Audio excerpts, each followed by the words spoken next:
Hello everyone and welcome back. Today I'm going to teach you how to fix Quest Air Link or link crashing on Quest 2 or 3.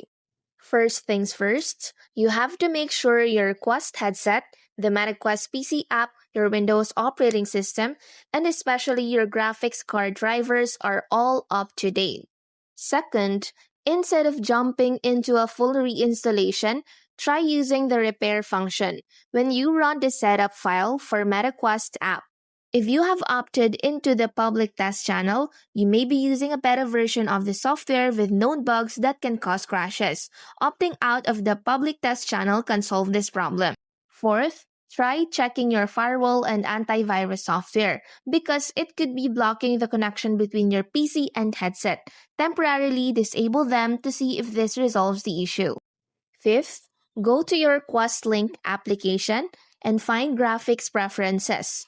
Choose your preferred graphics and refresh rate for your Quest Link app. Lastly, you can use the Windows Task Manager by pressing Ctrl+Shift+Escape to end all Oculus-related processes and then restart the Oculus server.